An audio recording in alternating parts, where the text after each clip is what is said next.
शम्सु इंदा गुरूबिहा, तो कब्र में उसको मैयत को सूरज गुरूब होता दिखाया जाता है। जैसे असर के टाइम पे नहीं आपने देखा सूरज जब गुरूब हो रहा होता है एकदम ख्याल आता है कि नमाज पढ़नी है। फयजलिसु यमसहु आइनैहि, तो वो अपनी आंखें मलता है, जैसे हम सोकर उठते हैं ना अपनी आंखें मलते हैं, तो वो अपनी आंखें मलता है और देखता है कि सूरज गुरूब हो रहा है। वयक़ूल, तो वो कहता है दाऊनी उसल्ली, कि मुझे नमाज पढ़ने दो, असर का वक्त जा रहा है, मुझे नमाज पढ़ने दो। तो फरिश्ते मुस्कुराकर कहते हैं कि वो टाइम खत्म हो चुका है, नमाज का टाइम अब खत्म है, अब नमाज नहीं पढ़नी, अब हिसाब किताब होगा। तो स्कॉलर्स ये हदीस कोट करके ये कहते हैं कि देखें दिस शोज के उस बंदे की प्रेफरेंस क्या थी, उसकी फिक्र क्या थी जब वो दुनिया में था। सूरज गुरूब होते ही उसे पहला ख्याल ये आया है कि मेरी नमाज ना रह जाए, कहीं असर की नमाज ना रह जाए, तो मैं असर की नमाज पढ़ लूं, उसके बाद बातचीत करते हैं। यानी उसका कॉन्शियस अभी तक नमाज के अंदर है। और ये चीज बहुत से मेडिकल डॉक्टर्स बताते हैं। मैं एक लेक्चर सुन रहा था एक स्कॉलर का, उन्होंने बड़ी जबरदस्त बात की। उन्होंने कहा कि मैंने बहुत से डॉक्टर्स को लेक्चर्स दिए हैं, डॉक्टर्स मेरी महफिल में आते हैं, तो डॉक्टर्स ने मुझे खुद बताया है कि जो लास्ट कॉन्शियसनेस में बंदे की चीज होती है ना, जो उसने सबसे ज्यादा दुनिया में की होती है, डेथ के टाइम पे वही चीज निकलती है। और वल्लाही उसने खुद बताया, डॉक्टर्स ने खुद बताया कि कुछ जो मरीज होते हैं वो गाने गा रहे होते हैं, यानी at the time of death गानों के लिरिक्स निकल रहे होते हैं। तो ये मेडिकल साइंस भी यही बताती है कि हमारे न्यूरॉन्स के कनेक्शंस स्ट्रांग जब बन जाए ना किसी चीज के हवाले से, ज़ाहिर है एक बंदा एक खास महफिल में बैठ रहा है, उसमें एक खास तरह की बातें सुन रहा है या कर रहा है, तो उसके न्यूरॉन्स के कनेक्शन उन बातों के मुताबिक बन जाएंगे और फिर उसके कॉन्शियसनेस में वही चीज होगी। और जब भी वो अनकॉन्शियस होने लगेगा तो कॉन्शियस की वही चीज रिपीट होगी जो असल में वो करता है। ये तो पक्की बात है। तो ये वो शख्स है जिसने नमाज को बहुत फौकियत दी दुनिया की जिंदगी में, और उसकी फिक्र ही ये थी कि मेरी नमाज ना निकल जाए, नमाज ना निकल जाए। तो ये हदीस सुनाने का मकसद ये था कि उसके लिए नमाज मैटर करती थी दुनिया की जिंदगी में, इसलिए कब्र में जाकर भी उसे ये ख्याल आया कि हाय मेरी असर की नमाज ना निकल जाए। तो this tells us the reality of this world, के वो चीजें जो मैटर करती हैं हमारी जिंदगी में उन्हें हम इग्नोर कर रहे हैं। और असर की नमाज के बारे में रसूलुल्लाह सल्लल्लाहु अलैहि वसल्लम ने कहा कि जिस इंसान ने असर की नमाज जानबूझकर छोड़ी, जानबूझकर से मुराद है एक तो है ना कि सो गया है, याद नहीं रहा, या वैसे ही कोई बाजार में है मस्जिद नहीं मिल रही, जैसे खवातीन है बाजार में अक्सर होती हैं, कोई जगह नहीं नमाज पढ़ने की, मिस हो जाती है। एक है कि जानबूझ के पता है असर की नमाज पढ़नी लेकिन नहीं पढ़ी, it is as if he lost his whole family. सही बुखारी की हदीस है, ऐसे है जैसे उसकी पूरी फैमिली चली गई। और एक हदीस में आता है कि उसके सारे अमाल बर्बाद हो गए, इट इज एज इफ उसके सारे अमाल बर्बाद हो गए। ये भी सही बुखारी की हदीस है। तो इसलिए अल्लाह ताला ने कुरान मजीद में सलातुल वुस्ता की हिफाजत की बहुत तलकीन की, और सलातुल वुस्ता इज द मिडल सला। असर की बहुत अहमियत है, असर की नमाज की। ओके, तो कुछ भी हो जाए असर की नमाज न छोड़ा करें। इसीलिए उसको वहां भी सूरज गुरूब होता दिखाया जाएगा और वो कहेगा कि दावनी उसल्ली, कि लेट मी ऑफर सलाह, बट फरिश्ते कहेंगे अब नमाज पढ़ने का टाइम जो है वो गुजर गया। तो मूविंग ऑन, आज का जो टॉपिक है इंशाल्लाह, आज हम बात करेंगे एक बहुत इंपॉर्टेंट चीज की, जिसकी इंपॉर्टेंस यहीं से वाज़ेह हो जाती है कि अल्लाह ताला ने हमें वो चीज मांगने के लिए बहुत ज्यादा तलकीन की है, हमें दुआएं सिखाई हैं अल्लाह ताला ने कि ये दुआएं करो ताकि तुम्हें ये चीज नसीब हो, तुम्हें ये चीज मिले, तुम्हारी जिंदगी संवर जाए। वो चीज क्या है? Let me show you this picture to you. और मैं अगर आपसे पूछूं कि हम दुआ करते हैं, माशाल्लाह सब करते हैं, चाहे जैसा भी है इंसान, गुनाहगार है, हम सब गुनाहगार हैं, नमाजी है, बेनमाजी है, जैसा भी है, मुसलमान तो है, अल्लाह से दुआ तो करता है, डेफिनेटली करता है। तो हमें देखना है कि हमारी मेजॉरिटी दुआएं क्या होती हैं। क्या हमारी दुआएं सिर्फ दुनियावी होती हैं कि अल्लाह मेरा रिश्ता इधर करा दे, मुझे ये पसंद आ गया, मुझे ये शख्स दे दे, ठीक है, इन दुआओं में कोई हर्ज नहीं है। अगर कोई पसंद आ जाए तो उसके बारे में ये हलाल दुआ करना ये बड़ी अच्छी बात है कि मैं हराम से बचना चाहता हूं तो हमारा निकाह हो जाए, लेकिन ऑब्वियसली एक दुनियावी दुआ है।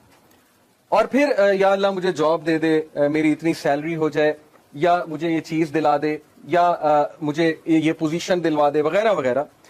ये सारी दुनियावी दुआएं हैं। और इसी तरह बच्चों के बारे में माँ बाप जितनी भी दुआएं करते हैं मोस्टली दुनियावी होती हैं कि अल्लाह इसका यहाँ एडमिशन हो जाए, इसकी जिंदगी संवर जाए, इसको अच्छी बीवी मिल जाए, या इसको अच्छा खामद मिल जाए, वगैरह वगैरह, इसका नसीब अच्छा हो जाए। हर्ज कोई नहीं है, मैं ये नहीं कह रहा कि ये दुआएं गलत हैं, बिल्कुल करनी चाहिए, लेकिन कितने % हमारी दुआओं का हिस्सा इस बारे में होता है कि या अल्लाह मुझे हिदायत दे दे, या अल्लाह कल मुझे मौत आए तो सजदे में आए, या अल्लाह कल मुझे मौत आए तो हिदायत पे मौत आए, یا اللہ مجھے نبی صلی اللہ علیہ وسلم کی کمپنی نصیب فرما جنت میں، یا اللہ میں موسیٰ علیہ السلام سے ملنا چاہتا ہوں تو مجھے ان کی کمپنی نصیب فرما، یا کسی صحابی کے گھر کے قریب مجھے گھر دے جنت میں. یو انڈرسٹینڈنگ نا کہ دعاؤں کا پیراڈائم ہی شفٹ ہو گیا ہے. دنیاوی تو ہیں ہی، لیکن وہ دعائیں جو ایکچولی میٹر کرتی ہیں، جیسے ابراہیم علیہ السلام کی آپ دعا چیک کریں اور ان کا ویژن چیک کریں.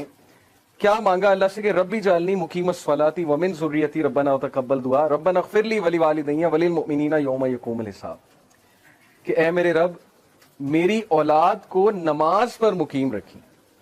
یعنی اپنے لیے بھی دعا کی، اولاد کے لیے، اور اولاد سے مراد پتہ نہیں پشتوں کی پشتیں، کہ میری پشتوں میں سے بے نمازی کوئی نہ ہے. ویژن چیک کریں. ہم تو مانگتے ہیں نا بچے کے لیے جاب مانگتے ہیں، ٹھیک ہے اچھی بات ہے، بچہ جاب پہ لگے، بہت اچھی یونیورسٹی میں جائے پڑھے، لیکن اتنی دعا، یہ دعا کتنے لوگ کرتے ہیں کہ اللہ میری اولاد اور میری پشتوں میں سے بے نمازی کوئی نہ ہے. نمازی بنانا سب کو، اپنا فرما بردار بنانا، عبادت گزار بنانا. ربی جعلنی مقیم الصلاۃ ومن ذریتی ربنا وتقبل دعا، اے میرے رب میری دعا قبول فرمانا. ربنا اغفر لی ولوالدی وللمؤمنین، اے میرے رب مجھے معاف کرنا، میرے والدین کو معاف کرنا، اور مومنین کو جو آنے والے ان کو معاف کرنا. یوم یقوم الحساب، اور اس دن ہمارا حساب آسان لینا. دس از ویژن. یہ ہوتی ہے لیڈرشپ، اور یہ ہوتا ہے ایک لیڈر کی دعا، کہ کتنے ویژن کے ساتھ کتنی براڈ دعا کر رہے ہیں. اسی طرح نبی صلی اللہ علیہ وسلم کی فیوریٹ دعا آپ کو پتہ ہے کیا تھی؟ ربنا آتنا فی الدنیا حسنۃ وفی الآخرۃ حسنۃ وقنا عذاب النار. Very comprehensive. حضرت عائشہ کہتی ہیں اللہ کے نبی کی فیوریٹ دعا تھی، اور یہ اتنی کمپریہنسو ہے کہ اس میں ہر چیز آ جاتی کہ Allah gave me the best of both worlds. ادھر جو بھی آپ دیں گے وہ بیسٹ دیجیے گا، اور میری آخرت کے لیے بھی اچھا، اور آخرت میں بھی بیسٹ دیجیے گا. تو دعاؤں کا نا تھوڑا سا پیراڈائم شفٹ کیجیے. اصحاب کہف کی دعا، ربنا آتنا من لدنک رحمۃ وہیئ لنا من امرنا رشدا، اے ہمارے رب ہمیں گائیڈ کر سیدھے راستے پہ، اور ہمیں ہدایت پہ میں انکریز کر، اور ہمیں راستہ دکھا، اور ہمیں ثابت قدم کر دے. اس میں سب کچھ آتا ہے اس دعا میں. تو جب بھی آپ کے معاملات آپ کے ہاتھ سے نکل رہے ہو نا، آپ کو سمجھ نہ آ رہی ہو میں کیا کروں، میں کہاں جاؤں، مجھے کوئی پاتھ سمجھ نہیں آ رہا ہے، مجھے کوئی وے آؤٹ سمجھ نہیں آ رہا ہے، تو دس از دی دعا کہ O our Lord show us the way and guide us on that way and make us steadfast on that way. تو اصحاب کہف کی دعا ہے.